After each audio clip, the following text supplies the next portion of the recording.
Chers amis, bonsoir. J'ai le plaisir d'accueillir à nouveau David Jais, qui était venu nous présenter son premier livre il y a 2 ans. La guerre civile n'aura pas lieu. Il a écrit un deuxième livre, on en écrit encore beaucoup, je pense, parce que c'est un très jeune auteur, qui s'appelle Slow Democracy, que nous présenterons et discuterons dans Royaliste. Je vais lui laisser le soin de présenter son livre. Ensuite, on engagera le débat avec lui. David, vous avez la parole. Bon, merci de votre invitation et désolé pour mon léger retard, explicable à cause des problèmes de métro. Je suis très heureux d'être là. Pour pas être redondant pour ceux qui me feront l'amitié de me lire, je vais essayer de présenter ce que je dis dans le livre, mais d'une manière tout à fait différente.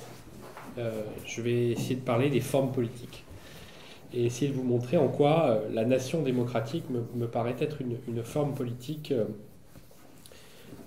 incomparable et peut-être indépassable, si tant est que l'on est attaché à 3 biens sociaux que sont la liberté civile, la démocratie et la solidarité. Si d'abord on commence l'interrogation en se demandant qu'est-ce que c'est qu'une forme politique, il faut être très rigoureux. La forme, dans la philosophie antique, c'est ce qui donne sa consistance et sa présentabilité à la matière.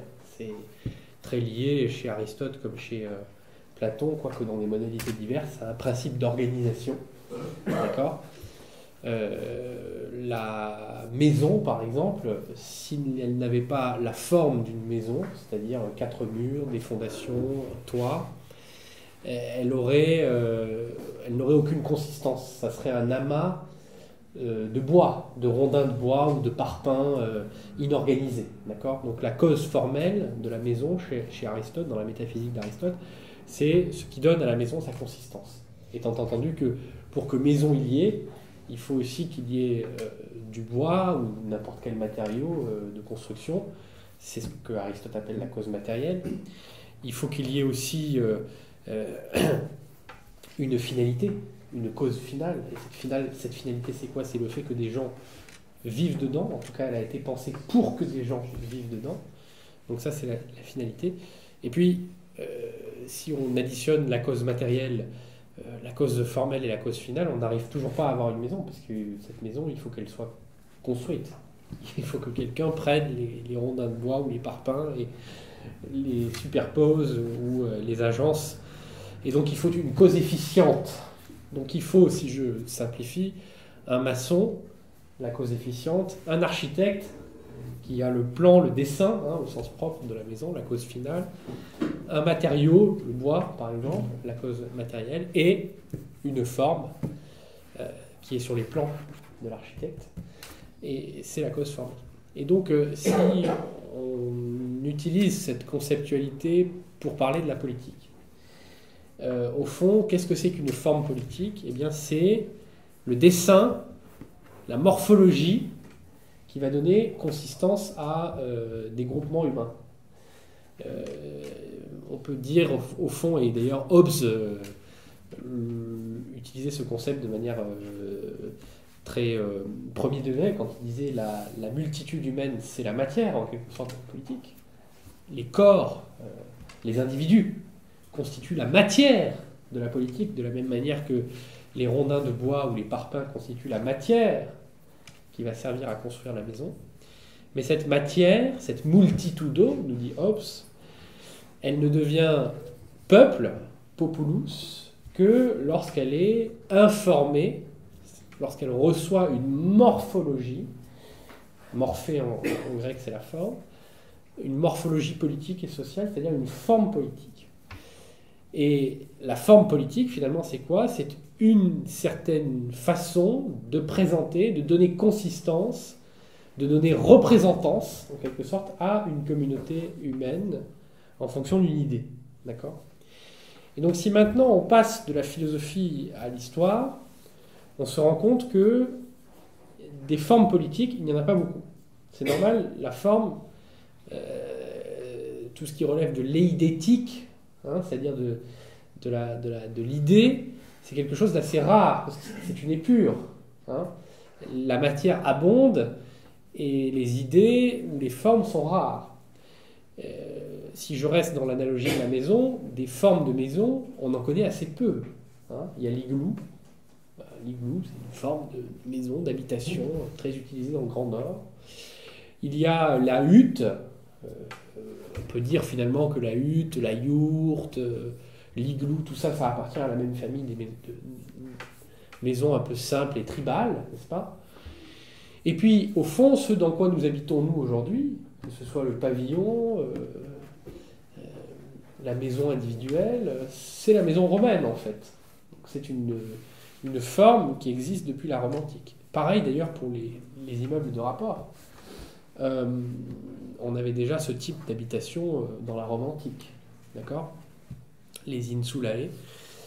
Et finalement, si vous voulez, il y a assez peu de formes d'habitation, il y a assez peu de types de maisons. Et bien, en politique, c'est pareil. On se rend compte quand on parcourt, disons, 5 ou 6 000 ans d'histoire, parce que les communautés politiques ne peuvent se représenter comme communautés politiques qu'à partir du moment où elles possèdent l'écriture. Eh bien, on se rend compte qu'il y a peu de formes politiques. Alors, quelles sont ces formes? Je vais, de manière très cavalière, essayer de parcourir un peu l'histoire de ces formes pour vous amener au cœur de mon propos. La forme politique la plus ancienne, c'est une forme qui en réalité est pré-politique.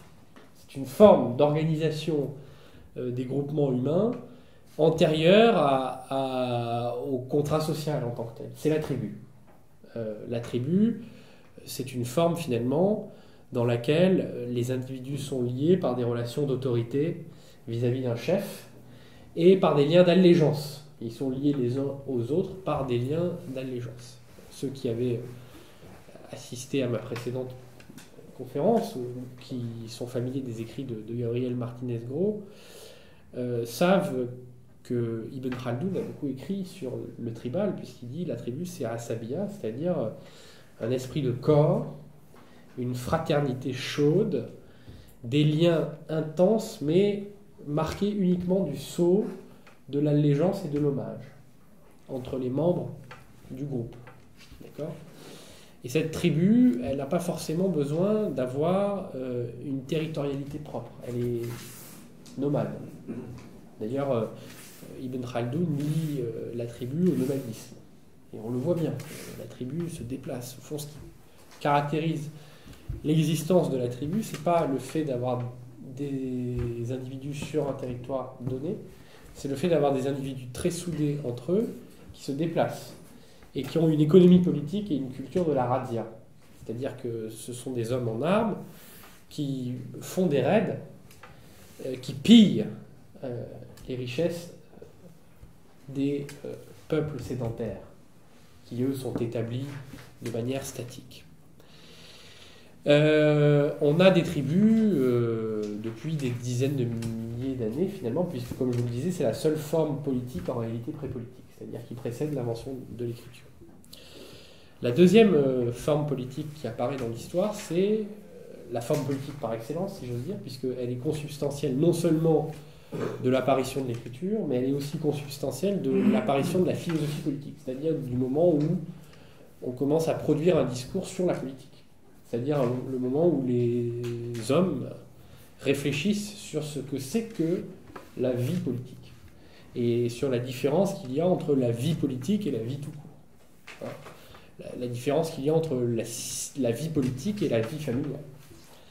Cette forme, c'est la cité, polis en grec, et vous voyez par le simple fait que je parle de la police, à quel point cette forme est identifiée avec l'épure de la politique, puisque politique, le mot que nous utilisons en français pour parler des modalités d'association et d'autorité qui prévalent dans un groupement humain, est étymologiquement intimement lié à cette forme particulière de l'organisation politique qu'est la cité.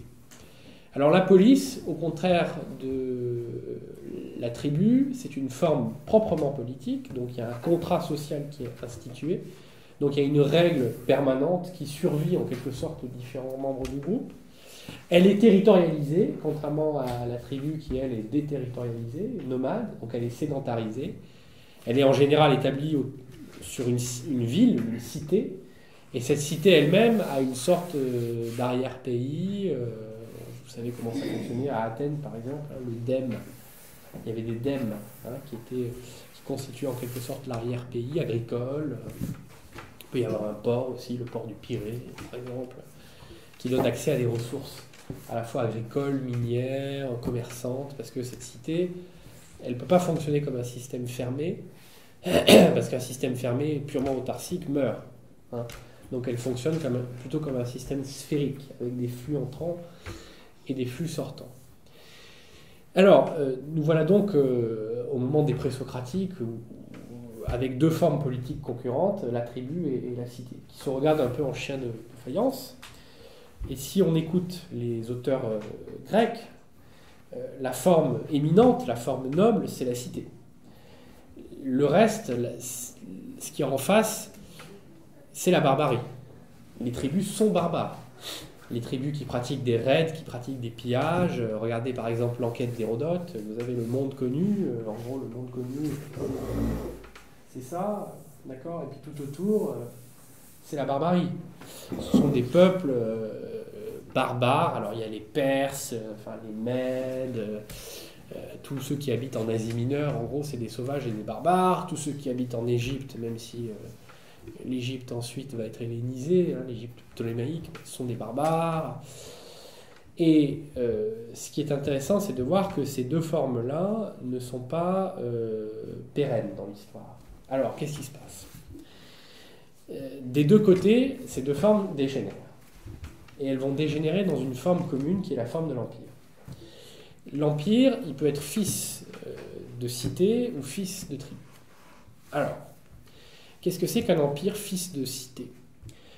Un empire fils de cité, c'est un empire dans lequel une cité est devenue tellement forte sur le plan militaire, c'était le cas de Sparte, la bravoure de ces hommes n'avait d'égal, n'avait nul égal et nul exemple dans la Grèce antique, écrit par exemple Thucydide, où cette cité va devenir puissante sur le plan commerçant, c'était plutôt le cas d'Athènes, hein, qui avait accumulé des richesses, qui avait des mines d'argent.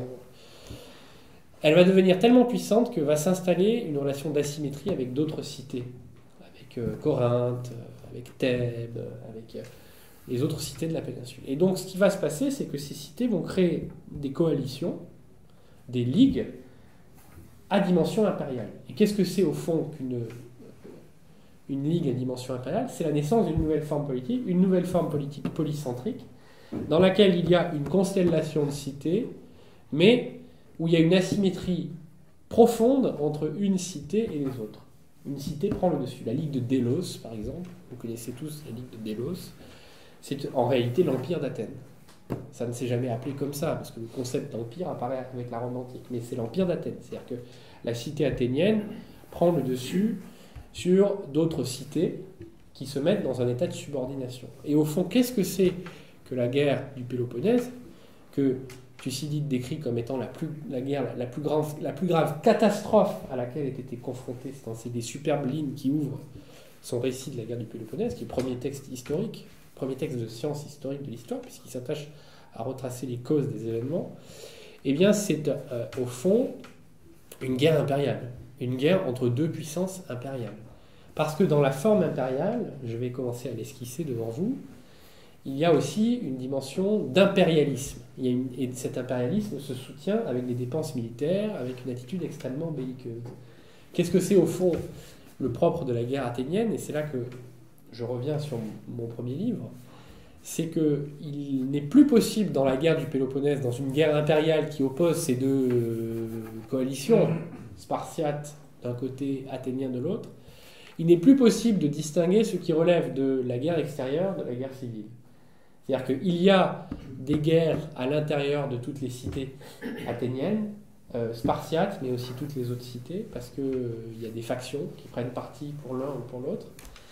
Il y a des guerres entre les cités qui s'apparentent à des guerres extérieures, mais par le fait même que toute la Grèce, tout le monde hellénique soit ébranlé par cette catastrophe, la plus grande du monde connu, nous dit Thucydide, eh bien, ces guerres, en apparence guerres extérieures qui opposent des cités, deviennent une gigantesque guerre civile.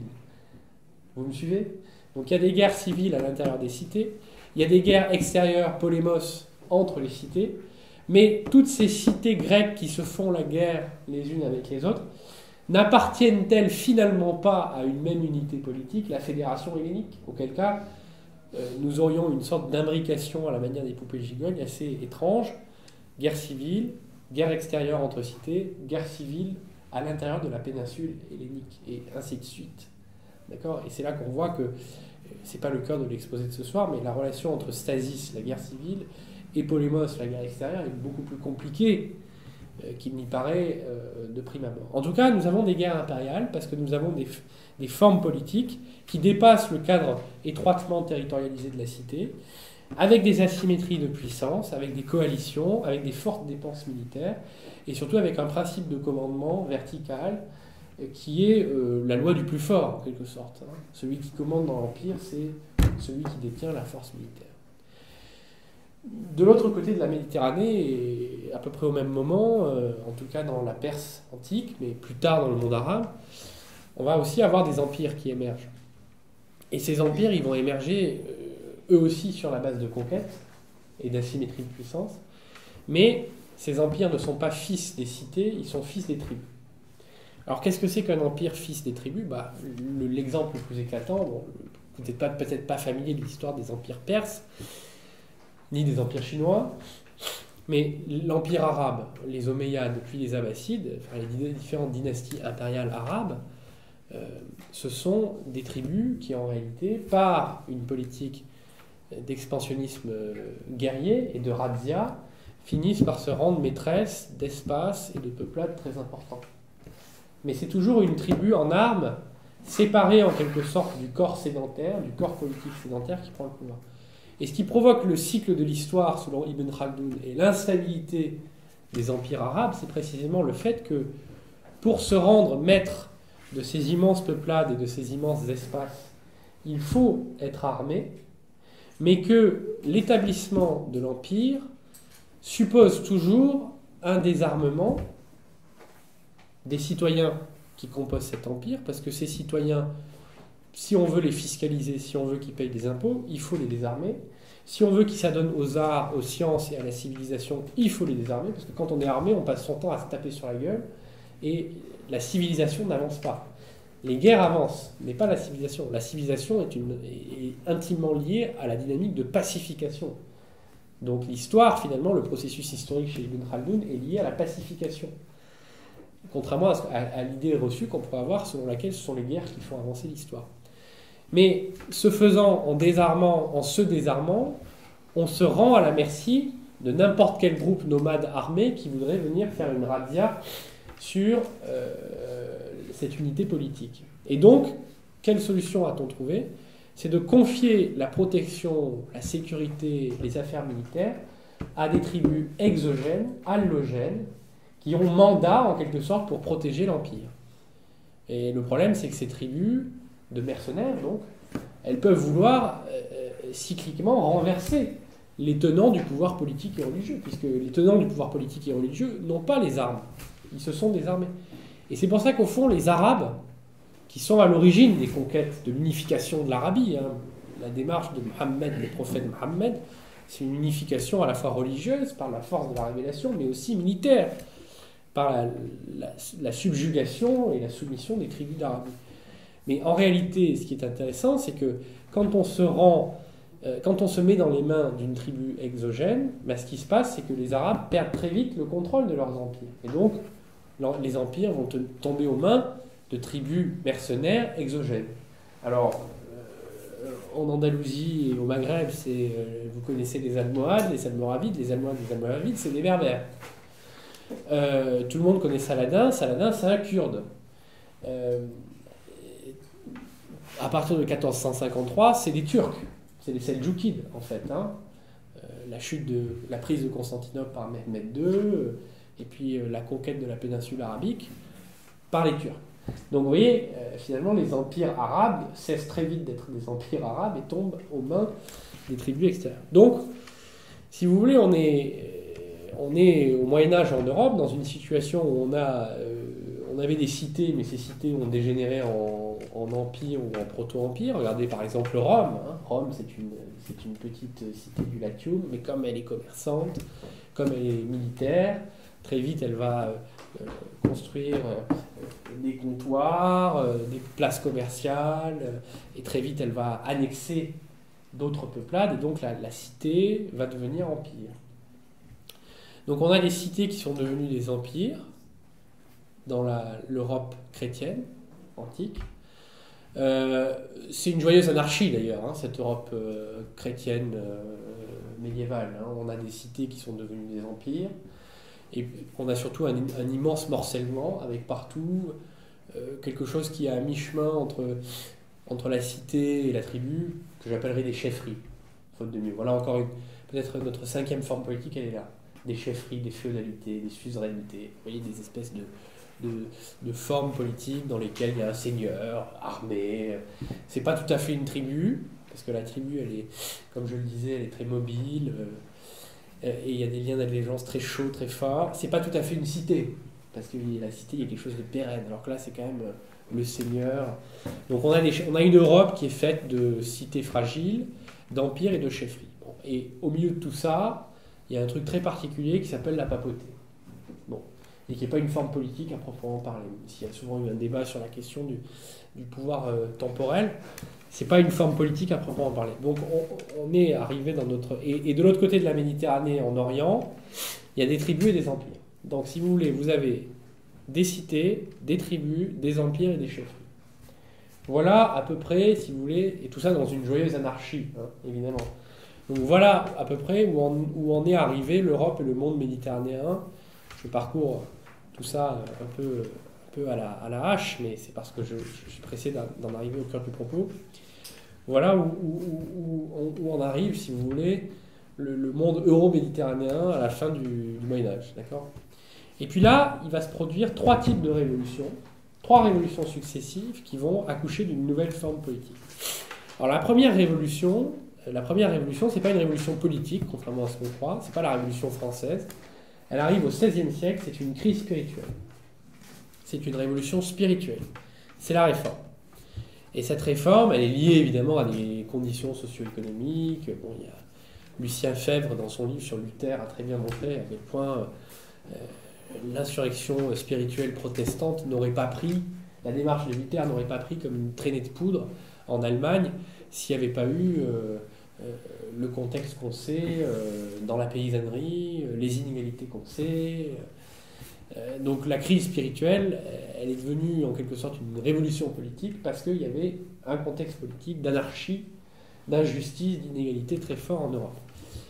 Et donc cette première crise spirituelle, elle va avoir une incidence catastrophique puisqu'elle va là encore se solder ou se caractériser par des guerres confessionnelles dont il est difficile de dire au fond est-ce que c'est des guerres, qu'est-ce que c'est des guerres civiles, mais à l'intérieur de quel corps politique, c'est des guerres extérieures, ben pas vraiment parce que c'est pas des entités politiques qui se font la guerre, donc c'est des guerres, c'est là encore comme je le disais tout à l'heure à propos de la guerre du Péloponnèse, c'est des guerres civiles imbriquées dans des guerres extérieures qui elles-mêmes sont des cas particuliers de guerre civile, donc c'est une situation absolument calamiteuse. Et là va intervenir un gigantesque effort de rationalisation politique, dont la figure la plus évidente est celle de Hobbes, qui va dire s'il était théologie, s'il était théologie, taisez-vous théologiens, vous n'avez plus rien à dire sur la vie des sociétés. Il faut maintenant, dans cette Europe chaotique qui est en guerre civile perpétuelle, il faut maintenant que la vérité théologique et le pouvoir politique s'équivalent strictement. Et donc, on va assister à un processus de fragmentation de cette gigantesque marmite, Jean Becheler dit de cette transpolitie, qui était l'Europe chrétienne, où il y avait des chefferies, il y avait la papauté, il y avait des empires fragiles. Là, on va assister à la consolidation, en même temps que la fragmentation de cette transpolitique qui était l'Europe, en unité politique où le pouvoir royal, l'autorité royale militaire, puisque c'est ça, le cœur du pouvoir royal, c'est les forces militaires, va équivaloir à le monopole d'une vérité religieuse. Et donc on va avoir la naissance des nations. La naissance des nations. En réalité, c'était un processus historique qui était à l'œuvre depuis le XIIe siècle, mais qui va s'accélérer au moment de cette crise spirituelle du XVIe siècle. Et donc on va avoir le royaume de France, et la nation qui va avec, fille aînée de l'Église. On va avoir des petites nations qui apparaissent aussi dans le Saint-Empire romain germanique, selon le principe que vous connaissez peut-être, cuius regio et ius religio, à chaque royaume sa religion. Donc vous voyez, on va séparer en quelque sorte les cultes, et puis on va dire ici, c'est telle autorité, et comme c'est telle autorité, c'est tel culte. Et ça, c'est un principe fondamental, si vous voulez, de la modernité. C'est-à-dire que c'est un principe de primat du politique sur le religieux. Et surtout, c'est un principe d'ordre. À partir de cette époque, d'ailleurs, on parle d'ordre westphalien parce que c'est les traités de la Westphalie qui mettent fin vraiment à 150 ans de fièvre et de guerre civile en Europe. Le monopole de la guerre va être... les États s'arrogent en quelque sorte le monopole de la guerre, et la guerre civile est déclarée interdite. Et dans les guerres civiles, il y a les guerres confessionnelles. Et donc, le premier acte, en quelque sorte, de la naissance de cette nouvelle forme politique qu'est la nation, apparaît avec cette crise spirituelle de l'Europe du XVIe et du XVIIe siècle. Et donc, la nation, c'est quoi ? C'est une communauté de semblables, réunis sous une même autorité, laquelle autorité est une autorité politique, qui, dans un premier temps, effectivement, va s'arroger le monopole de la vérité religieuse. Et puis, il y a deux autres révolutions qui vont arriver en Europe 2 et 3 siècles après, c'est-à-dire au XVIIIe et au XIXe siècle, qui vont approfondir la caractérisation de cette forme politique. Alors la deuxième révolution, c'est la révolution politique, la révolution française, on est le parangon. Qu'est-ce que c'est que cette révolution française ? C'est une révolution qui met à mal et même à bas la société d'ordre et qui établit l'égalité entre les citoyens. Et qui établit un principe d'autogouvernement des hommes en même temps que de garantie des libertés individuelles. Donc c'est la naissance de la démocratie libérale. Une démocratie libérale qui, par parenthèse, n'a pas grand-chose à voir avec la démocratie antique. Si vous regardez la Déclaration des droits de l'homme et du citoyen, qui est le premier grand texte fondateur de 1789 de la démocratie libérale, vous la connaissez ? Que dit l'article 2 de la Déclaration des droits de l'homme et du citoyen ? Le principe de toute souveraineté réside dans la nation. Et l'article 3, que dit-il ?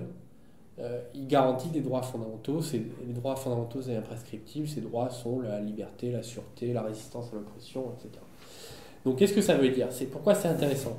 Ça veut dire qu'il y a ici un nouage très étroit entre un principe d'autogouvernement, c'est-à-dire nous décidons collectivement de notre avenir, ce qui n'est pas le cas dans une tribu ni dans un empire, puisque dans une tribu ou dans un empire, qui décide ? C'est le chef. C'est l'empereur, c'est le chef de la tribu, dans une chefferie aussi. Donc il y a une asymétrie entre commandant et commandé, entre le pouvoir et l'obéissance, entre le commandement et l'obéissance. Là, il y a circulation, c'est-à-dire qu'on est tour à tour commandant et commandé, puis surtout, on se commande soi-même. D'accord ? Mais il y a une innovation par rapport à la police, parce que dans la police antique, il pouvait y avoir une forme démocratique.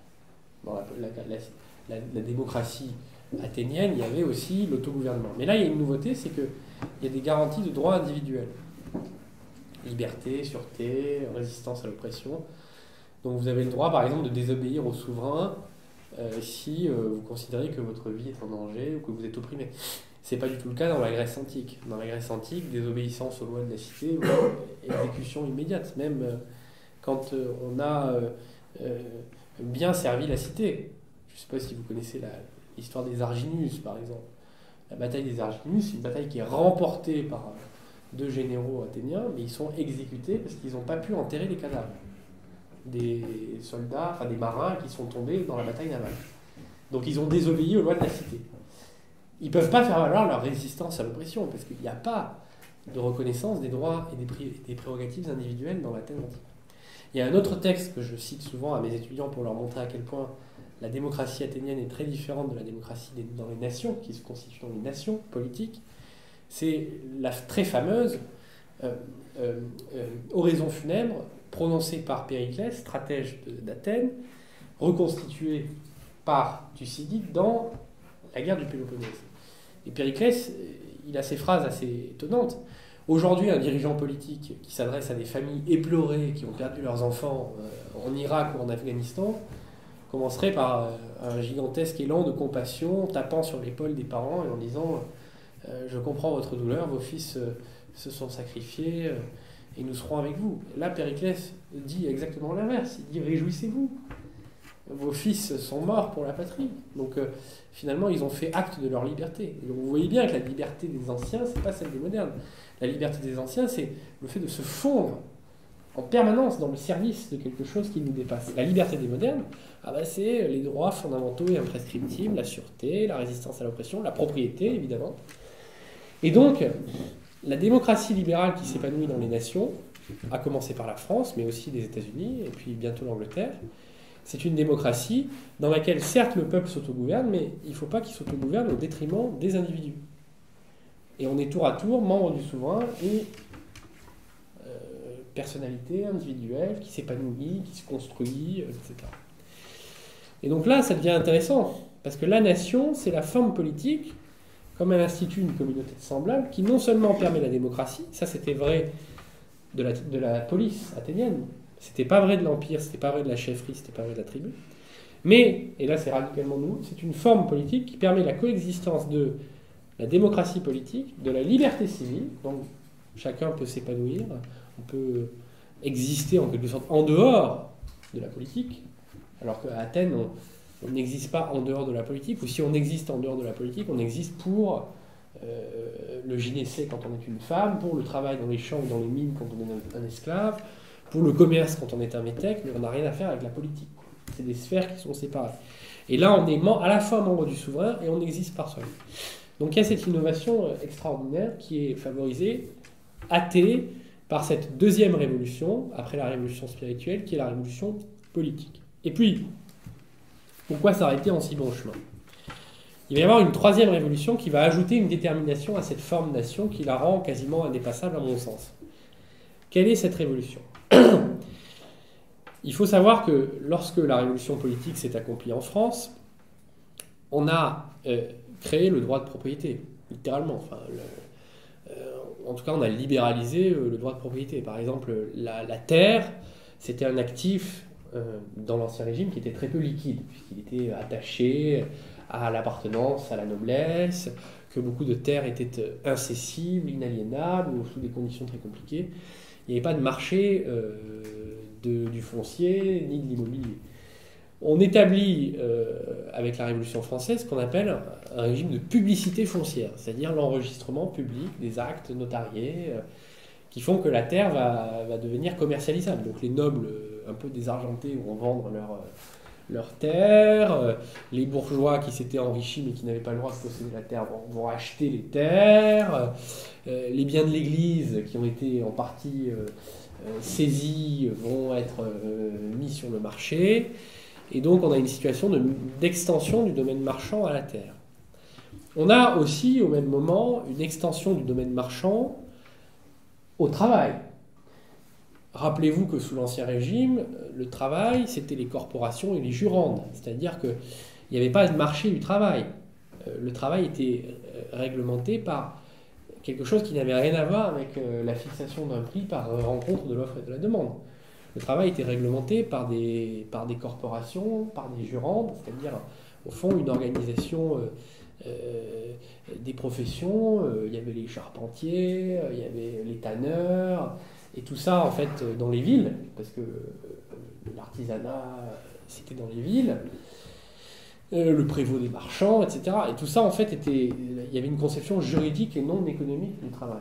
Et puis arrive la Révolution, ce qu'on appelle la loi d'Allard.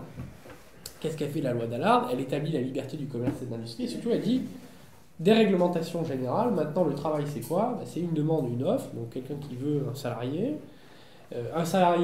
qui a sa force de travail à vendre, et puis la rencontre entre les deux, ça fournit un prix, et au fond, le salaire, c'est quoi ? C'est le prix du travail. D'accord ? Et ce qu'il faut voir, c'est que cette marchandisation à la fois de la terre et du travail, qui n'existait pas sous l'Ancien Régime, va produire la société la plus inégalitaire qui ait jamais existé. Bon, je vous renvoie aux travaux de Thomas Piketty, qui a sorti un livre qui s'appelle Capital et idéologie, dans lequel il documente assez bien effectivement la montée des inégalités au XIXe siècle, parce que évidemment la spéculation foncière, la forte disponibilité d'une force de travail font que il y a des gens qui vont tirer profit, tirer avantage de ces grands changements socio-économiques, qu'il y a des grands propriétaires terriens qui vont devenir très riches, et qu'à l'inverse, la masse des travailleurs qui n'ont rien d'autre que leur force de travail pour vivre vont voir leur situation se dégrader, surtout qu'il n'y a aucune protection à ce moment-là. On abolit en réalité les protections qui étaient attachées au travail sous l'Ancien Régime, parce que l'abolition des corporations, c'est aussi une fragilisation et une insécurisation des travailleurs qui autrefois s'inscrivaient dans un parcours de vie où ils étaient pris en charge par l'institution.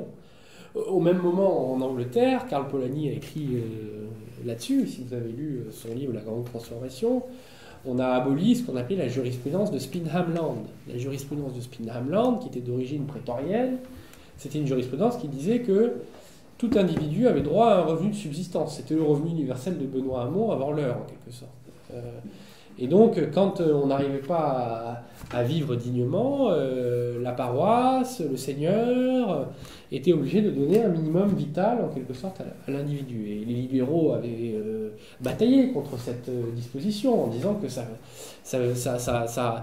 désincitait, c'était une trappe à inactivité, comme on dit en économie, ça désincitait les gens à travailler. Ça ne permettait pas de libérer la productivité. Donc quand en 1834 on a aboli ce qu'on appelle les poor laws, qui en réalité ne sont pas des laws mais sont des jurisprudences, Spinham Land, on a effectivement libéré la productivité du travail, ce qui a permis le choc de l'industrialisation, il faut le savoir. La révolution industrielle qui est venue d'Angleterre a été permise par ces dispositions extrêmement libérales. Mais ce faisant, en libérant l'industrialisation, en libérant la productivité du travail et en permettant l'industrialisation, on a aussi jeté dans la misère des millions de gens. C'est le sous-prolétariat d'Exusy. Et donc, très vite apparaît, en réalité, sous l'effet du choc qu'a constitué l'industrialisation et surtout la montée en puissance des inégalités au XIXe siècle, montée en puissance d'autant plus inacceptable que, politiquement, on avait proclamé, au moment des révolutions politiques, l'égalité. Donc on proclame l'égalité au fronton des édifices publics et dans les textes fondamentaux, et on se retrouve avec un niveau d'inégalité dans la société qui est inédit. Donc là, il y a quand même un problème. Et le mouvement social et le mouvement ouvrier s'organisent, etc. Et donc on commence à jeter, à la fin du XIXe siècle, les bases d'un État social, c'est-à-dire les bases d'un système de solidarité. Et cet État social, il est construit, là encore, selon des traits nationaux. Vous voyez, par exemple, Alain Supiot l'a démontré remarquablement dans ses travaux sur l'État social que, si vous voulez, il y a trois types de, il y a trois briques dans l'État social, dans la façon dont a eu la société, pour reprendre les termes de Karl Polanyi, de se prémunir ou de contre-attaquer face à l'agression qu'a constitué le choc industriel. Et ces trois façons, c'est la sécurité sociale, donc l'idée que les travailleurs cotisent dans des caisses d'assurance qui vont les indemniser en cas de risque, ou les protéger contre des risques, le risque chômage, le risque maladie, le risque vieillesse. Vieillesse, c'est pas un risque, c'est une fatalité, mais on parle de risque vieillesse. Ça nous arrivera à tous. Donc moi, j'ai toujours du mal avec le risque vieillesse, parce qu'on sera tous vieux, et on sera tous à la retraite. Mais bon, c'est considéré comme un risque. Donc on cotise, on s'assure. Ça, c'est un système qui est né en Angleterre, contrairement à ce qu'on raconte souvent. C'est né en Angleterre. Et pourquoi c'est né en Angleterre? Parce que dans la nation britannique, il y a évidemment une division très forte entre la royauté et l'aristocratie, et il y a une méfiance très forte vis-à-vis de l'État. Et donc, confier le monopole des opérations de l'État social à l'État, pour la mentalité très libérale britannique, c'était pas acceptable. Donc on construit la sécurité sociale, des moignons de sécurité sociale, des caisses ouvrières, qui sont gérées à parité par les salariés et les employeurs, ce qu'on appellerait aujourd'hui le paritarisme.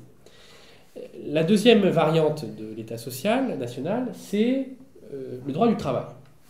Alors le droit du travail, c'est très intéressant, il est plutôt né dans la zone germanique. Le droit du travail, c'est quoi? Le droit du travail, au départ, c'est la protection contre les accidents du travail. Il y a des législations comme ça qui sont prises à la fin du XIXe siècle, Vous avez par exemple une loi en Autriche-Hongrie, la loi de 1884, de protection des travailleurs contre les accidents du travail. Franz Kafka a fait presque toute sa carrière professionnelle, une carrière pas très brillante sur le plan professionnel. Il avait d'autres choses à faire. Dans la caisse des assurances, dans la caisse d'indemnisation des accidents du travail de Bohême. Et c'était l'avocat des ouvriers qui s'étaient... Parce qu'il faut voir ce que c'était que les accidents du travail à l'époque de la première industrialisation. Hein. C'était des gens qui... C'était monstrueux, ils tombaient dans des chaudrons, ils se faisaient couper un bras, enfin, c'était des éclopés, des mutilés. On n'a pas attendu la Première Guerre mondiale pour avoir des armées de mutilés. Les accidents du travail, c'était horrible. Et donc Kafka, qui était avocat, allait voir, était chargé par la caisse d'indemnisation de faire une enquête. Donc il allait dans les usines en Bohême pour voir ce qui s'était passé et établir si accident du travail il y avait eu ou pas. Et si donc la responsabilité de l'employeur pouvait être engagée. Parce que la caisse indemnisait le travailleur qui s'était vu couper un bras et ensuite se retourner, d'accord, une action récursoire contre le patron. Donc le droit du travail apparaît plutôt en Autriche-Hongrie et en Allemagne bismarckienne. Et en France alors, vous allez me dire en France, qu'est-ce qu'on a inventé en France ? Eh bien en France, sous l'influence d'une école juridique qu'on a appelée par la suite l'école des services publics, on a inventé les services publics. C'est-à-dire au fond l'idée qu'il y a du capital, parce que j'appelle pas ça autrement, qui échappe en quelque sorte à la propriété privée. C'est du capital socialisé, du capital public. Et donc, petit à petit, on a dit l'école, la santé un peu, les chemins de fer, ben, tout ça, c'est au fond propriété de la communauté nationale. Donc, c'est des services publics. Vous voyez que l'État social aujourd'hui, c'est un peu tout ça. C'est-à-dire qu'en France, il y a des services publics, il y a une sécurité sociale et il y a un droit du travail. En Angleterre aussi, en Allemagne aussi, à des degrés divers. Mais chaque pays, chaque nation, en fait, en fonction de ses caractères propres, a mis l'accent sur une dimension de l'État social et c'est lié à, en quelque sorte, un état d'esprit national et une culture et un très long processus de socialisation. Alors, pourquoi j'ai fait ce très long détour historique ? C'est pour vous dire qu'au fond, si on reprend ma théorie des formes politiques, la nation, pourquoi est-ce que je défends la nation ? Parce que de toutes les formes politiques que j'ai indiquées, cité, chefferie, tribu, empire, c'est la seule forme politique qui permette la coexistence de ces trois biens publics que sont la démocratie. On a vu que démocratie, il y avait aussi dans les cités, mais avec elle, la liberté civile. Or, liberté civile, il n'y a pas dans les cités, en tout cas dans les cités antiques, et de la solidarité nationale, de la solidarité sociale, c'est-à-dire d'une certaine forme de division du travail social qui permet une solidarité organique et non plus simplement mécanique entre ces membres. Je vous invente rien là. Si vous lisez Durkheim ou même ce magnifique livre de Marcel Mauss qui s'appelle La Nation, livre inachevé mais qui était censé couronner son œuvre sociologique, Marcel Mauss dit « La nation, c'est le stade suprême du développement social. C'est l'état ultime de la société. C'est-à-dire c'est une société dans laquelle il y a la socialisation et la division du travail social s'est fait à un tel niveau qu'à la fois il y a démocratie politique, il y a liberté civile et il y a redistribution et solidarité sociale. » Bon. Alors, pourquoi est-ce que les nations méritent, à mon avis, d'être défendues ? Parce que nous entrons dans un monde où mondialisation oblige. Beaucoup de gens nous disent, mais au fond, les nations, c'est un peu dépassé. Il y a 200 nations dans le monde. Bon, si je ne parle que des nations démocratiques, qui sont celles qui m'occupent dans ce livre, il y en a 70, 80. Bon. Et qu'est-ce que c'est que ces confettis de nations démocratiques ? France, Espagne, Royaume-Uni, Italie, Allemagne, Norvège. Qu'est-ce que c'est que ces confettis de nations démocratiques dans un monde finalement où la finance est globale, où l'Internet est global, où les chaînes de valeur sont globales, où les marchés, le commerce des biens et des services est de plus en plus internationalisé. À quoi ça sert finalement ? Nous diraient des technocrates ou des économistes. Nous diraient ceux qui ont inventé l'euro par exemple. À quoi ça sert d'avoir des nations ? D'avoir ces petits morceaux, ces petits confettis dans un monde où finalement tout est interconnecté par ailleurs. Bon. Eh bien moi je soutiens que c'est plus utile que jamais. Parce que nous entrons de nouveau dans un monde d'empire. Et qu'est-ce que c'est qu'un monde d'empire? C'est un monde dans lequel vous avez, comme je le disais tout à l'heure, une polarité qui a vraiment pris le dessus sur les autres. Et qui se dope, se drogue à la dépense militaire et qui cherche à affirmer son hégémonie. Et vous voyez que tout autour de nous, on a des nations qui en réalité sont en train de se déformer ou de se dégénérer dans une forme impériale. La Chine, c'est pas très clair. La Chine, on peut dire que c'est une nation, mais c'est aussi un empire. Et c'est un empire vieux de 4000 ans. Si vous voulez, la morphologie chinoise, elle n'a pas changé depuis les Qing. Hein, la taille, la structuration en province, la centralisation, l'administration, mandarinat, etc. Tout ça n'a pas changé. Beaucoup. Les États-Unis, alors les États-Unis, c'est une nation politique, à n'en pas douter, puisque comme la France, c'est une nation qui est née sur l'égalité des citoyens, sur l'état de droit, sur l'autodétermination collective, etc. Mais le fait est que le XXe siècle a propulsé les États-Unis à un niveau d'hégémonie qui en font un empire. Dépenses militaires, gendarmes du monde, hégémonie contrariée, subie, voulue, ça dépend des moments, mais hégémonie quand même. Bon. Et donc là, notre vieille Europe, elle semble un peu prise en tenaille entre deux forces qui sont clairement deux formes, qui sont des formes impériales plus que nationales. Et à côté de ces deux mastodontes, il y a aussi des petits empires ou des petites velléités impériales. La Russie, pardon. La Russie est une nation, et c'est une grande nation. De Gaulle disait d'ailleurs, vous verrez que la nation russe boira le communisme comme le buvard boit l'encre. Il était assez prémonitoire, il disait ça dans les années 60. Mais c'est aussi une attitude impériale, avec des annexions, fortes dépenses militaires, etc. L'Iran se comporte comme un empire aussi. C'est-à-dire que, qu'est-ce que c'est le propre d'un empire? C'est-à-dire que contrairement à la nation qui est une forme d'adéquation entre un pouvoir politique, des frontières, une communauté, un territoire, un empire, c'est au fond un système ou une représentation du monde, finalement, où le territoire importe peu, ou plutôt, en réalité, partout où il y a un dénominateur commun, quel qu'il soit d'ailleurs, souvent c'est ethnique, mais ça peut être linguistique, ça peut être... On est chez soi partout, en quelque sorte. Partout, il y a ce dénominateur commun. Donc, vous voyez, par exemple, le nazisme, c'était pas un nationalisme, c'était un impérialisme. Parce que c'était l'idée qu'il fallait encourager l'irrédentisme partout, les Sudètes, partout, et que au fond, finalement, c'était une représentation du monde aussi, où toute l'Europe, tous les Slaves, par exemple, étant une race inférieure aux Allemands, ils devaient faire partie de l'espace vital, mais comme esclaves, en quelque sorte, de la race allemande, de la race aryenne. Donc ça, c'est une représentation typiquement... je ne veux pas faire de comparaison, ce n'est pas du tout mon objet, mais quand l'Iran, nous, on intervient en Syrie, on intervient au Liban, on intervient au Yémen, etc., parce que c'est des chiites, c'est quand même la même logique. Et c'est d'ailleurs pareil pour l'Arabie Saoudite, son pire ennemi, avec les sunnites. Vous voyez. Donc là, on n'est pas dans des logiques nationales, on est dans des logiques impériales. Et donc on est dans un monde où, au fond, il y a du fait impérial partout.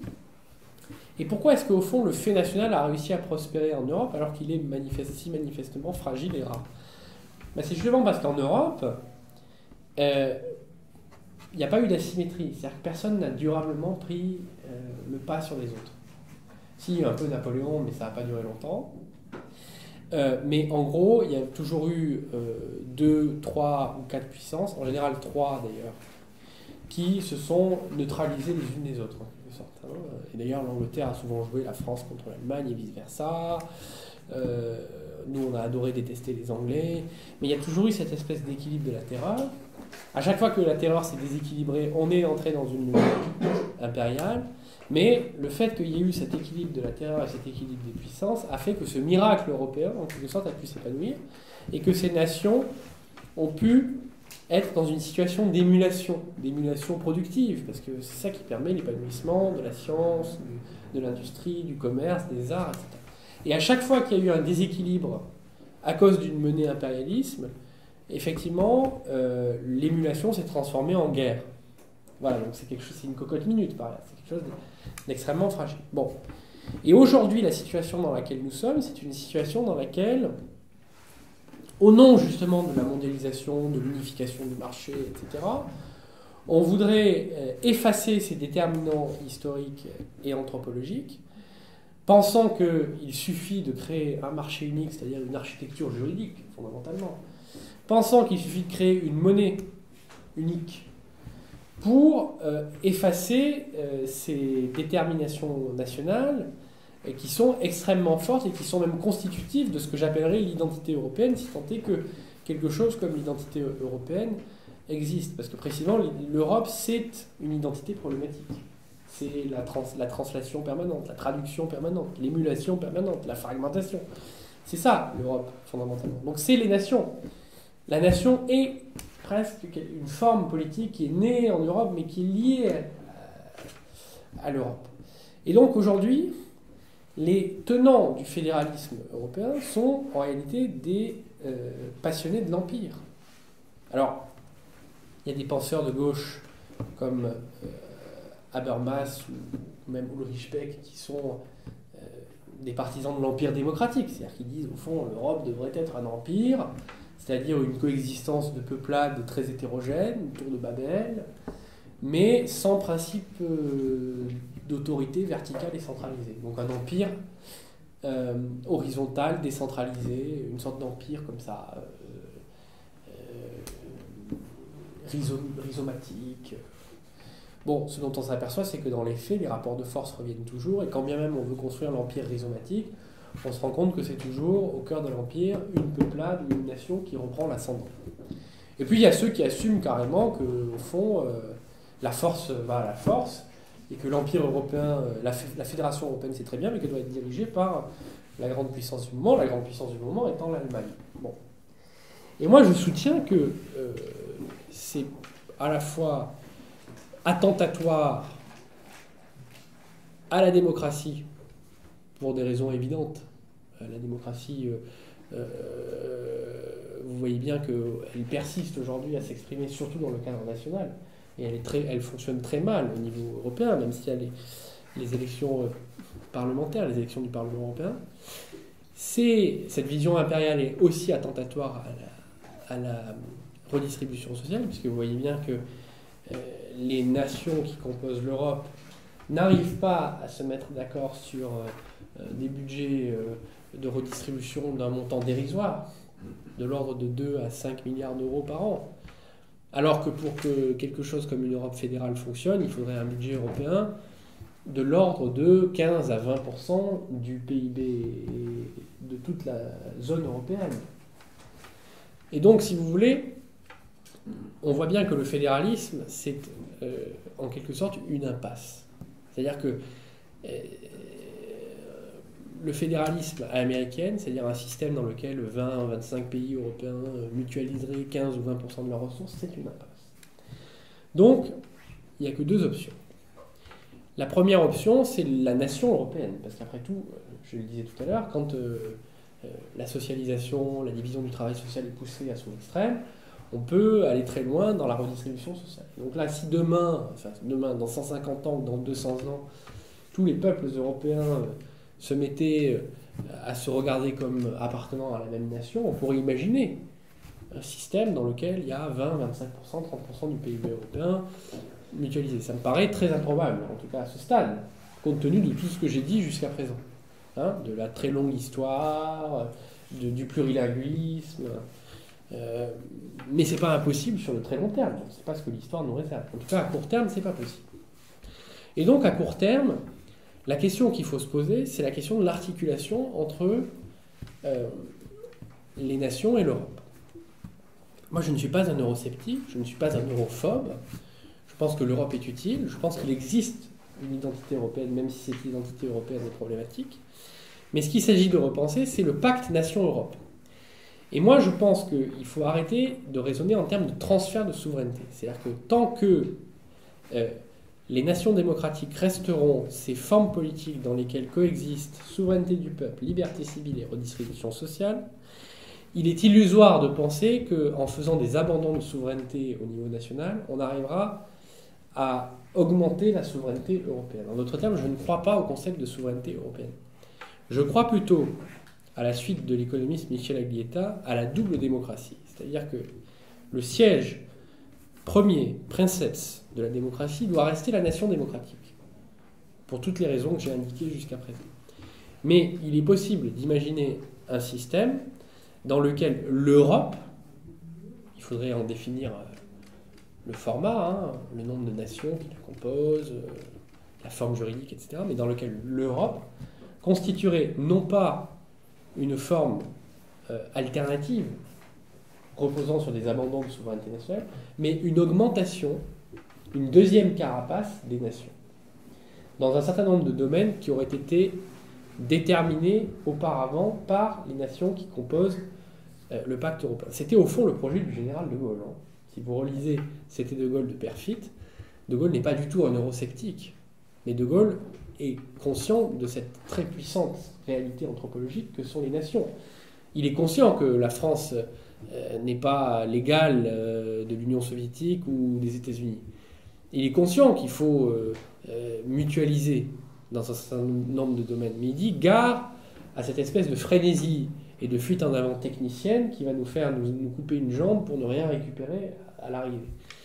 Et donc il pense un système, au fond, qui n'a jamais été voulu et qui n'a jamais vraiment été pensé par la suite, mais dans lequel finalement l'Europe serait une sorte de prolongement, de seconde carapace, dans un certain nombre de sujets choisis par les nations qui la constituent. Alors aujourd'hui, c'est assez facile de voir quels sont ces sujets qui pourraient être mutualisés. La lutte contre le changement climatique, l'investissement dans l'enseignement supérieur et la recherche. Je vois aussi, bien sûr, tout ce qui touche aux nouvelles technologies et en particulier à l'intelligence artificielle. Vous voyez, il y a des domaines comme ça dans lesquels la France seule, l'Allemagne seule, l'Italie seule, l'Espagne seule ne peut pas faire. Mais dans lesquels on a besoin de cette projection, de cette carapace-là.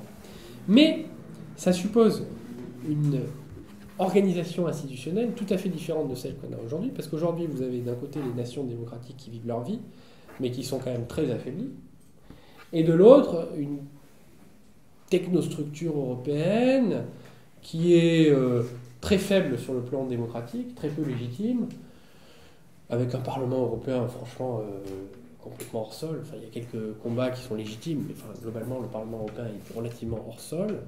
Et tout ça vit sa vie très loin au fond des peuples, et en particulier des classes moyennes et des classes populaires. Et moi j'imagine un système dans lequel, d'abord, la revitalisation démocratique passe par le fait de redonner sa place au Parlement. Parce que le Parlement, c'est le cœur battant de la démocratie représentative. Et par Parlement, j'entends pas uniquement l'Assemblée nationale. On peut imaginer un système dans lequel il y a d'un côté une chambre de députés, de l'autre une chambre de citoyens. Là, je laisse votre imagination féconde se figurer toutes les possibilités. Mais au fond, une démocratie nationale restaurée dans laquelle le parlementarisme, quel qu'il soit, quelle que soit sa modalité, a retrouvé toute sa dignité. Et comment se gouvernerait cette Europe de projet, cette Europe de mutualisation, cette Europe carapace, cette Europe, eh bien, selon la logique, et là je reprends l'idée d'Aglietta, de la double démocratie, c'est-à-dire un système dans lequel on n'est plus dans une logique d'abandon, donc de jeu à somme nulle entre les nations et l'Europe, mais dans une logique d'augmentation. Et cette logique d'augmentation, institutionnellement, se traduirait comment ? Elle se traduirait par le fait qu'il existerait une chambre parlementaire européenne qui serait composée de délégations émanant des parlements nationaux. Donc vous auriez des parlements dans les nations parties au projet, et vous auriez une chambre interparlementaire ou une chambre parlementaire européenne avec, au prorata de la population ou je ne sais quoi, des députés qui siègent également dans les assemblées nationales des pays. Et en réalité, l'élection législative serait le grand moment à la fois de démocratie nationale et de démocratie européenne augmentée, c'est-à-dire le moment où, projet contre projet, on présenterait un programme pour la nation, mais aussi un programme pour l'Europe. C'est pour moi, si vous voulez, alors après il faudrait raffiner, réfléchir à comment ça fonctionne, etc., mais c'est pour moi le seul moyen, si vous voulez, d'avoir une coexistence, une cohabitation saine entre les nations et l'Europe dans une période où on voit que manifestement les classes moyennes et les classes populaires sont fâchées, en tout cas en Europe de l'Ouest, avec l'idée européenne, et dans laquelle nous sommes dans une impasse profonde du projet européen qui ne peut mener qu'à ce système de balancier entre la fuite en avant technocratique et la révolte populiste, qu'on appelle la révolte populiste, même si j'ai appris à me méfier de ces termes. Je crois, et ce sera mon mot de conclusion, j'espère n'avoir pas trop débordé, que les nations sont loin d'avoir disparu. La mondialisation les remet en selle.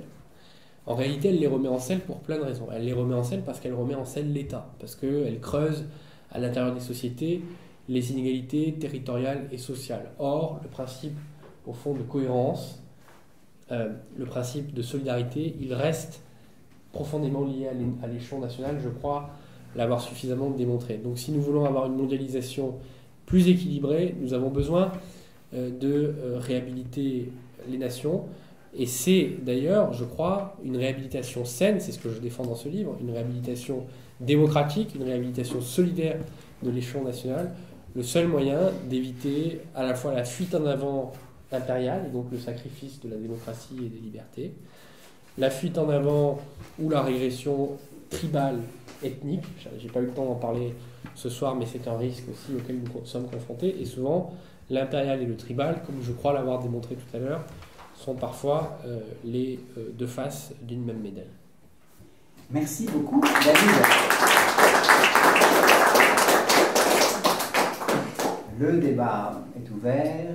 C'est Raoul qui l'anime. Vous avez la parole. Commence. Où est-ce que vous placez la Turquie? Est-ce que vous la placez dans les impérialistes? Je ne voudrais pas m'avancer et dire d'erreur, c'est pour ça que je vous pose la question. Si vous voulez, c'est ça la difficulté, c'est que la Turquie, c'est une nation, s'est constituée sur les décombres de l'Empire ottoman, donc c'est une nation démocratique au moment de l'arrivée de Mustafa Kemal, enfin démocratique, plus ou moins démocratique on va dire, mais il y a toujours la tentation de la réactivation de l'impérialisme, et donc vous voyez qu'aujourd'hui la politique d'Erdogan, c'est une politique qui tient beaucoup à c'est une politique opportuniste parce qu'il joue sur trois registres. Il joue sur l'islam sunnite, il joue sur le néo-ottomanisme et il joue sur la turquité. L'islam sunnite, ça lui permet de regarder plutôt vers l'Afrique du Nord. Regardez par exemple ce qu'il a fait avec la Libye où il a envoyé des troupes. La turquité, ça lui permet de regarder vers l'Asie centrale et de peser dans l'équilibre asiatique. Et puis le néo-ottomanisme, ça lui permet de regarder sur toute la péninsule arabique, la Syrie, l'Irak, etc. Donc il y a chez lui, et même l'Europe,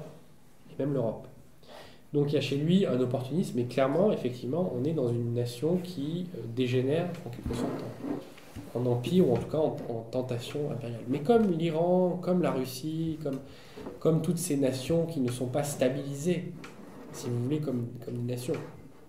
En Europe, vous aviez aussi des empires, mais c'était des empires coloniaux, ce qui n'est pas la même chose. Et une fois que le cordon ombilical qui reliait les nations européennes aux empires coloniaux a été coupé, la tentation de l'impérialisme est moins forte parce qu'on ne réveille pas l'irrédentisme, on ne réveille pas une continuité territoriale qui n'existe plus.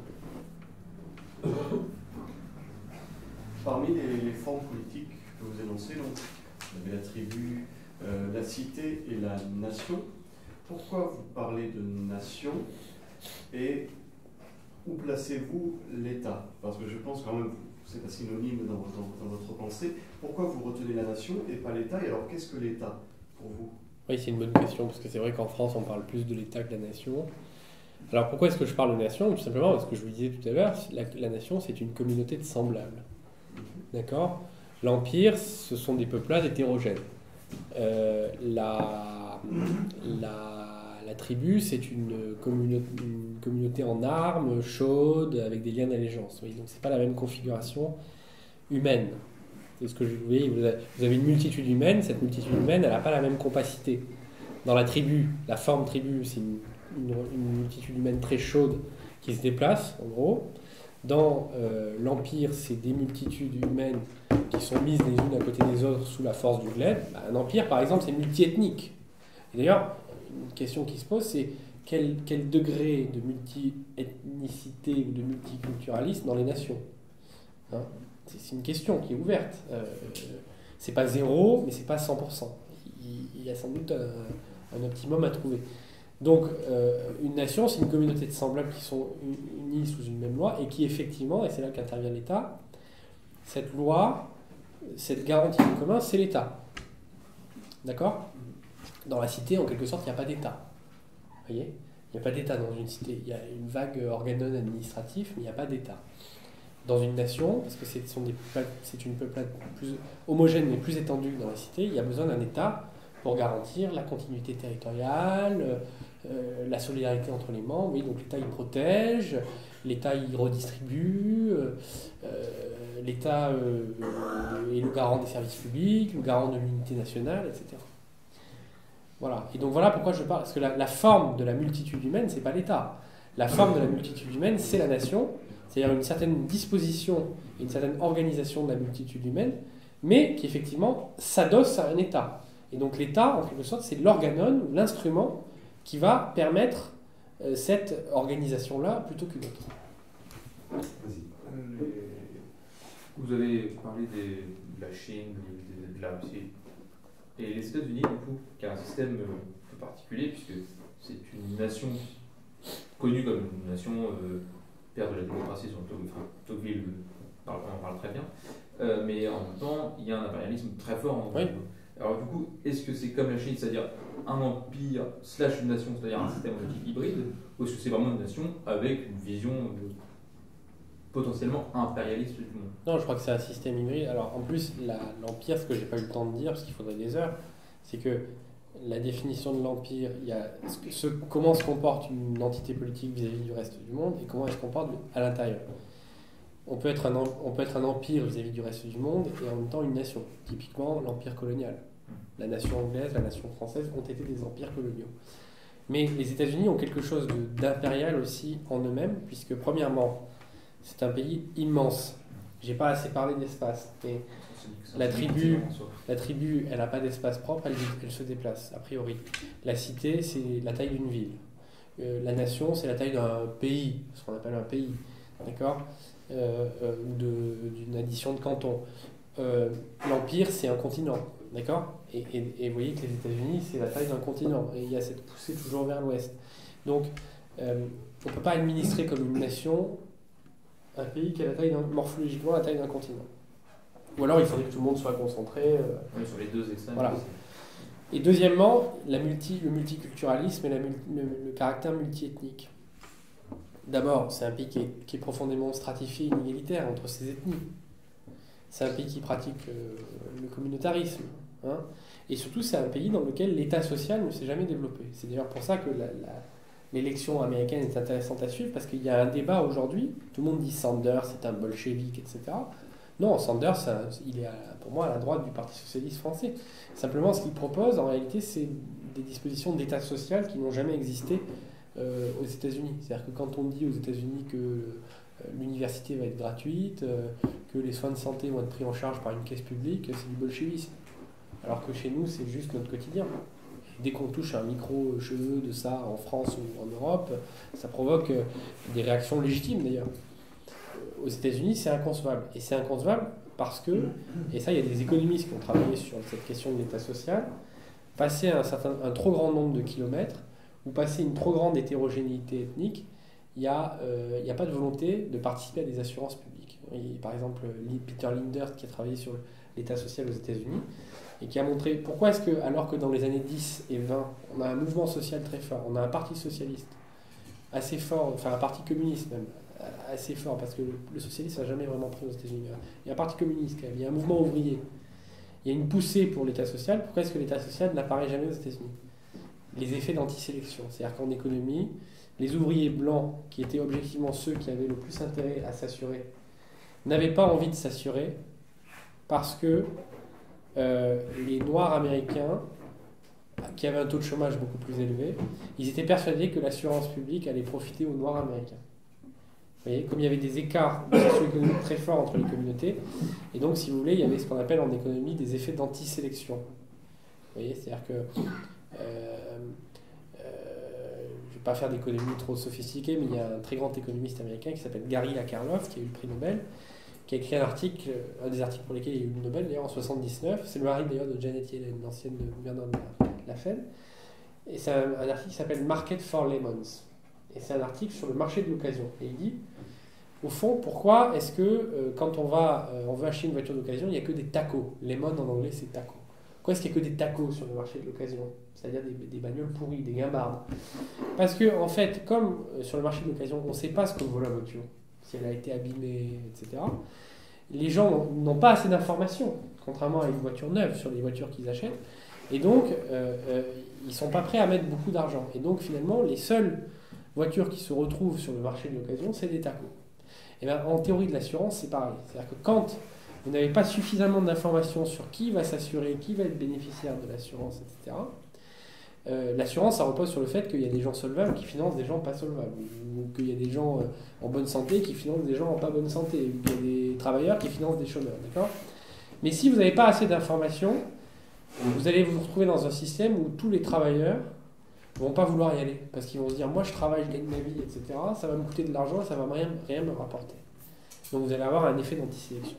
Et donc ça c'est la théorie microéconomique, mais il y a des économistes qui ont regardé au niveau macro et qui expliquent par ces mêmes effets d'antisélection pourquoi l'État-providence ne s'est jamais développé dans des sociétés fortement multiculturelles. Et ce qu'explique Branko Milanovic, qui est un autre économiste serbo-américain, c'est que si l'État social est fortement remis en question aussi en Europe, c'est à cause du devenir de plus en plus multiculturel des sociétés. Et d'ailleurs, ça recoupe les discours un peu débiles qu'on entend sur le thème les immigrés, ils ne travaillent pas, ils touchent des allocs, avec leurs allocs, ils ont plus que moi qui travaillent.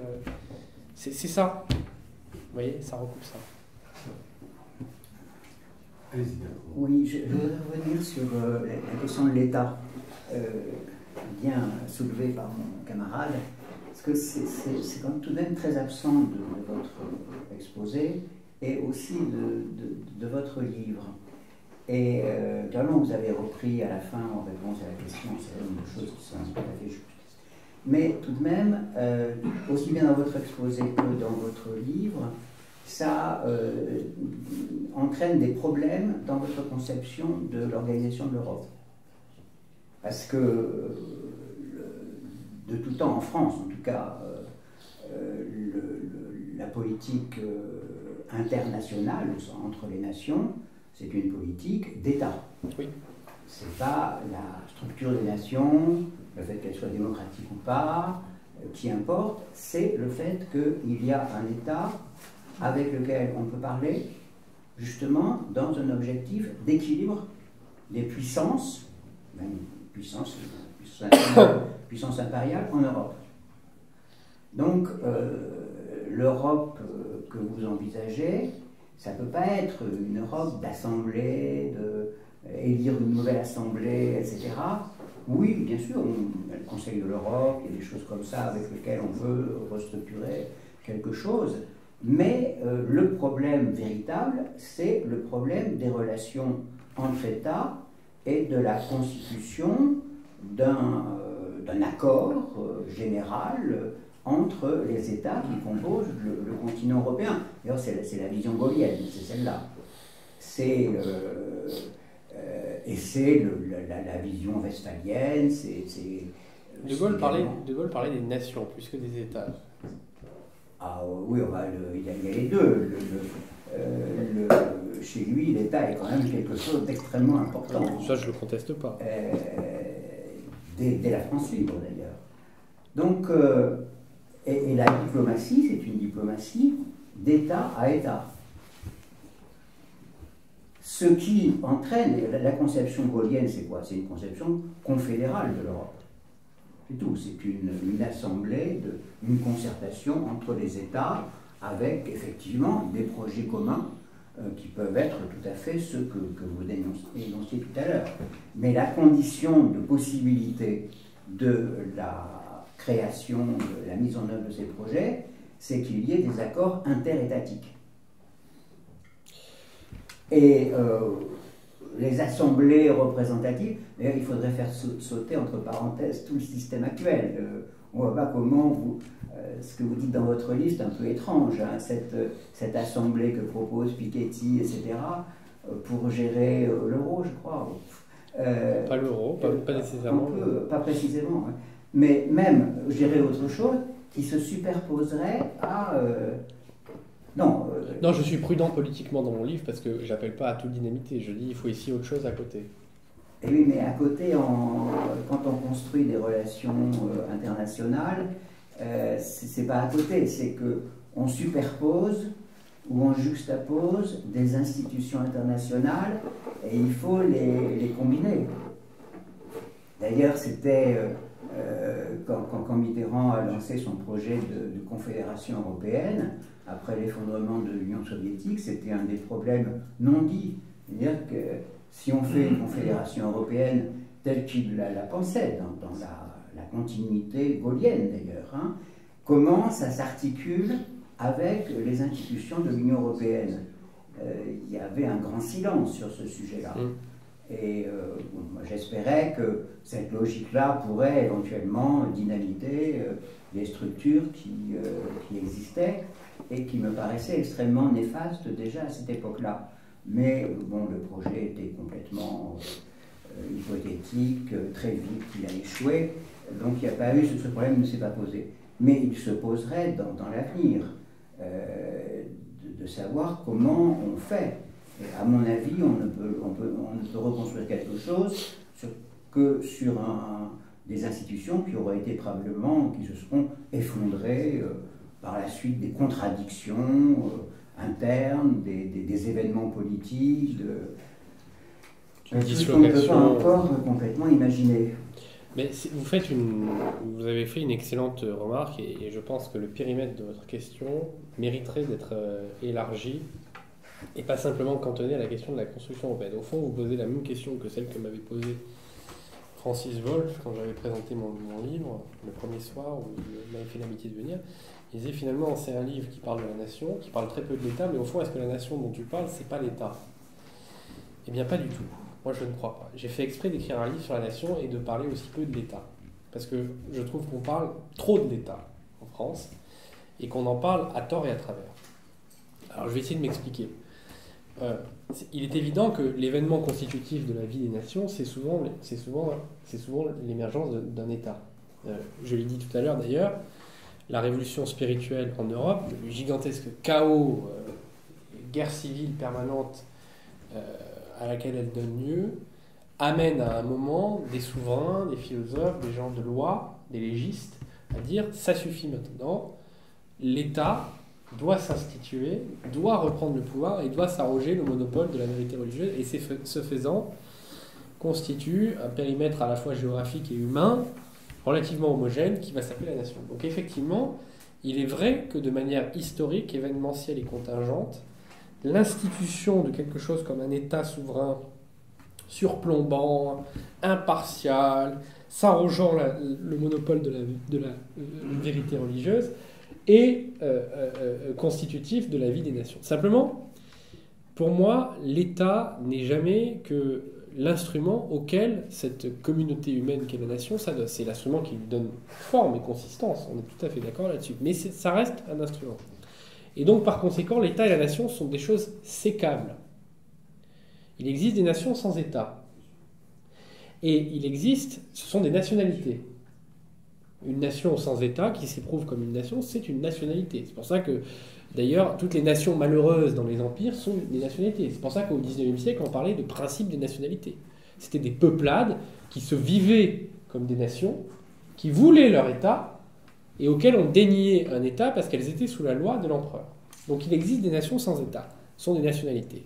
Principe des nationalités. Et donc toutes les questions herméneutiques redoutables auxquelles il faut s'affronter, c'est est-ce que les Catalans forment une nation Voilà, parce que c'est vrai que le nationalisme, après tout, quand on défend la nation comme je le fais, on me dit souvent, mais alors pourquoi est-ce que tu ne défends pas les Catalans et les Écossais?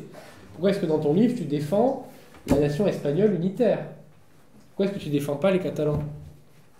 Moi je me suis fait taper par des Catalans, par un prof de droit catalan, mais qui me dit pourquoi, il me dit tu défends la nation, pourquoi est-ce que tu défends pas les Catalans? Et c'est justement, ça tient à ce que je pense que ça tient à ma théorie de la nation démocratique, justement. C'est-à-dire que pour moi, c'est démocratie, liberté civile et redistribution. Et la Catalogne, justement, elle s'éloigne en grande partie de la redistribution. Parce que pour moi, le séparatisme catalan, c'est une volonté de ne plus participer à la solidarité, justement, interterritoriale espagnole.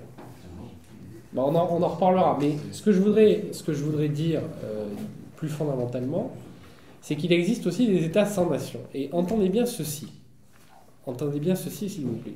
Et en particulier vous, Bertrand, c'est très important. Il existe un État européen. Il n'existe pas de nation européenne, mais il existe un État européen.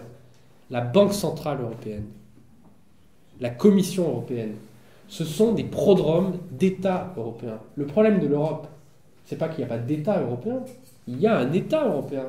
Puisque la monnaie, c'est la prérogative étatique et régalienne par excellence. Il y a donc des moignons d'États européens, mais il n'y a pas de nation. Un État. Eh ben, Non, parce que, attendez, il y a un troisième terme dont votre livre ne traite pas, mais ce sera sans doute le prochain ou le suivant, c'est la question du pouvoir. Et il y a trois termes. Enfin, moi je suis, mon vieux maître, Claude Bruer, m'a enseigné ça dans ma jeunesse, trop peu lu aujourd'hui, philosophe du politique. Et il faut penser trois termes qui sont en relation et qui se médiatisent les uns les autres. C'est la nation, effectivement, historique, l'État, comme mise en œuvre du droit, et le pouvoir. Et le pouvoir, c'est lié, l'idée de pouvoir, et la fonction du pouvoir, elle n'existe que dans le cadre d'une légitimité qui se prouve par l'acte souverain, l'ensemble des actes souverains. Et qu'est-ce que c'est que l'acte souverain? Donc, battre monnaie, c'est pas un acte souverain? Non, mais la souveraineté est en relation avec la collectivité historique, et cette relation est mise en œuvre par l'État. Donc il faut penser les trois. C'est ce qu'on fait ici, on essaye de penser, c'est compliqué, ça ne colle pas toujours bien, hein, mais il faut penser les trois. Vous n'avez pas du tout ça dans l'Union européenne, qui n'est d'ailleurs qu'un fragment d'Europe, avec une monnaie qui est elle-même qu'un fragment de monnaie prétendument européenne. Et tout ça n'annule absolument pas les rapports entre les nations et les rapports entre les puissances, si tant est que l'Allemagne soit une véritable nation. Vous nous dites que l'euro n'est pas démocratique, vous dites que l'euro n'est pas un moignon d'État. Parce que ce que je veux dire par là, c'est que pour moi, aujourd'hui, l'Union européenne produit du pouvoir. Il est évident qu'elle produit du pouvoir. L'euro produit du pouvoir. Les normes, les règlements, les directives qui sont passées chaque jour produisent du pouvoir sur les peuples. Que ce pouvoir ne soit pas légitime du point de vue démocratique, je vous l'accorde volontiers. Oui, mais un pouvoir qui n'est pas démocratique, c'est quoi? C'est une puissance violente, c'est tout. Oui, mais attendez, mais avant la fin du XVIIIe siècle, il n'y a pas de démocratie. Donc, oui. donc tous les pouvoirs qui ont précédé les révolutions démocratiques ne sont pas des pouvoirs. Comment ça? Par exemple, les pouvoirs dans l'Europe féodale, c'est pas des pouvoirs parce que c'est pas démocratique. Non, je n'ai jamais dit ça. Non, mais j'essaie de... C'est une invention moderne. Mais avant ça, il y a des conditions qui rendent possible l'avènement des nations démocratiques. Gauchet l'a montré dans Les Enchantements du Monde, etc. Et c'est justement la constitution autour d'un État d'une collectivité politique, oui, ayant un intérêt commun et axé fondamentalement sur des questions de défense. Mais la souveraineté, c'est la défense. Je ne crois pas qu'on soit en désaccord, mais simplement je pense que l'Union européenne, c'est la construction tout à fait inédite d'ailleurs dans l'histoire d'un moignon d'État sans peuple. Oui, alors un État sans peuple, un État sans légitimité. Il n'y a pas de frontières, non, puisqu'elles ne sont pas fixes, s'étend toujours, et qui n'a pas de gouvernement effectif, qui n'a même pas de souveraineté externe. Ça ne peut pas être un État. Que ce soit un embryon, je suis d'accord avec le terme embryon parce qu'il faudrait dire que c'est un État en construction, mais aujourd'hui on peut pas dire que l'Union européenne est un État. L'Union européenne, il y a... Au niveau Non, non, mais- européen, il n'y a pas de séparation des pouvoirs. Il n'y a même pas de séparation des Ben oui, mais là encore, vous me parlez de la démocratie plutôt que de... Enfin, je veux dire, dans le pouvoir royal absolutiste, il n'y a pas de séparation des pouvoirs non plus. Et pourtant, il y a un État. Vous parlez d'un système sui generis Oui, qui repose sur rien.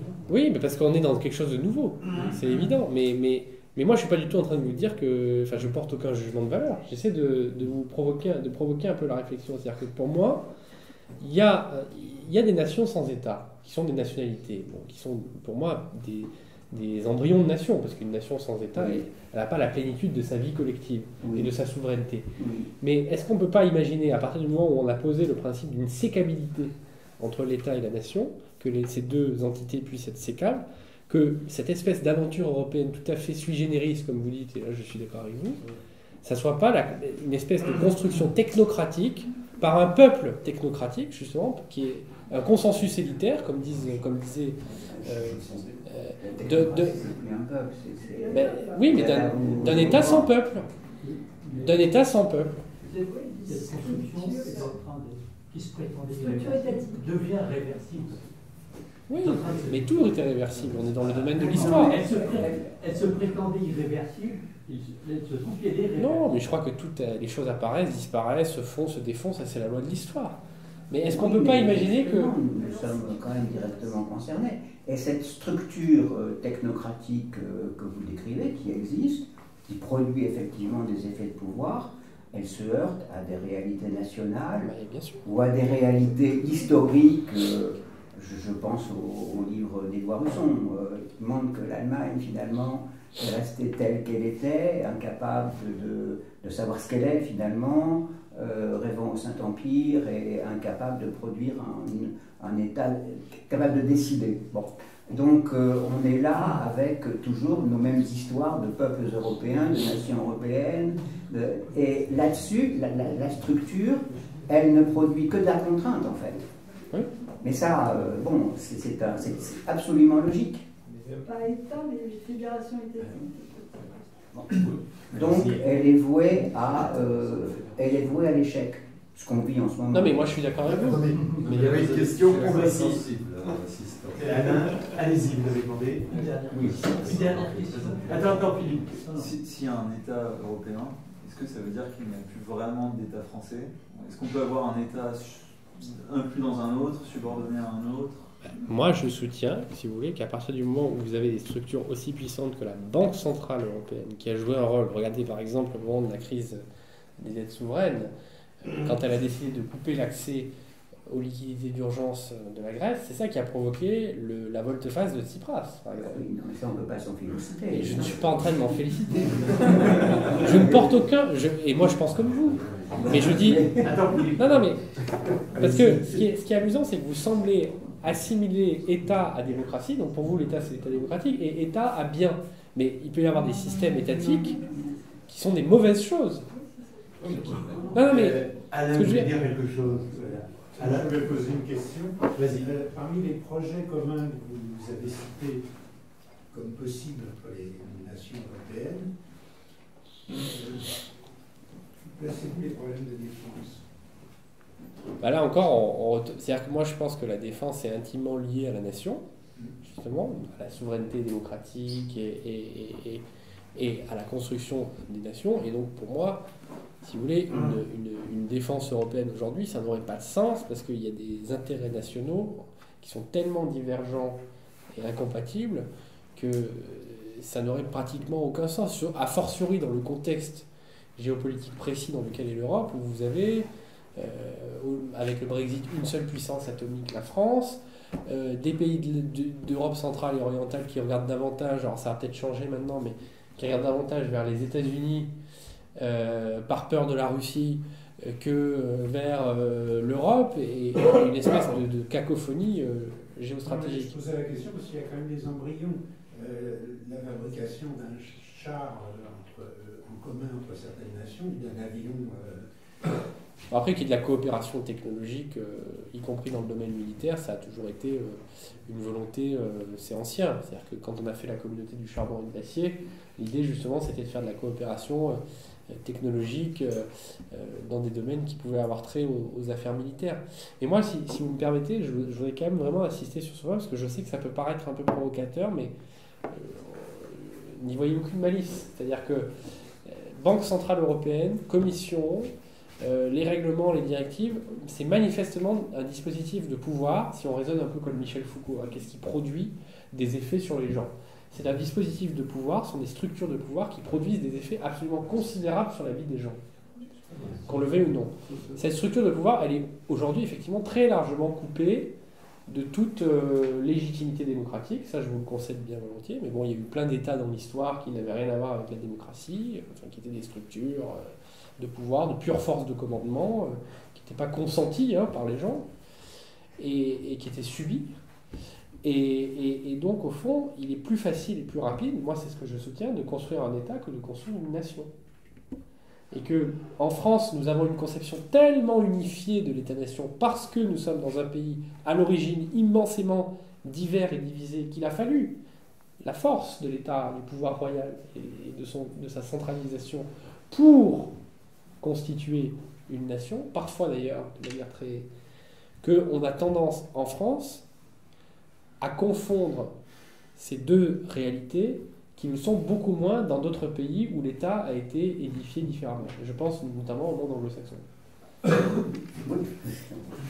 Non, mais vous avez... C'est un débat. Philippe, tu voulais te poser une question. Rien. Juste une observation. Il y a peut-être une banque centrale européenne, mais ça n'exclut pas des banques centrales nationales. Elles sont pas exclusives. Bon, aujourd'hui, elles ne servent plus à rien. Très bien, une réquisition des banques centrales. Non, mais aujourd'hui, elles font partie de ce qu'on appelle l'eurosystème. Ce sont des moignons de... Oui, elles existent encore, mais bon, la Banque de France, aujourd'hui, quand on a plus le privilège de battre monnaie... Et dans l'État, est-ce qu'un État, c'est pas une stratégie? Il y a une stratégie européenne, même s'il n'y a pas... même si c'est une mauvaise stratégie ou que c'est cacophonique... Vous avez parlé tout à l'heure de la crise monétaire, c'est des règlements au fur et à mesure, mais il n'y a pas une stratégie d'ensemble pour que ça soit un outil politique. On règle des problèmes. Mais je ne voudrais pas, en fait, parce que l'État a une force d'inertie propre. Je ne voudrais pas qu'on confonde la démocratie et l'État. C'est-à-dire que, d'ailleurs, si la Banque Centrale Européenne, c'est aujourd'hui l'institution la plus forte dans le système étatique européen, c'est précisément parce qu'elle n'a quasiment aucun compte à rendre à personne. Et que du coup, elle a une espèce de force d'inertie comme ça qui fait qu'elle peut avancer. C'est un cénacle de technocrates, quoi. Et il n'y a aucun compte à rendre. Chers amis, il faut qu'on arrête, mais on réinvitera David.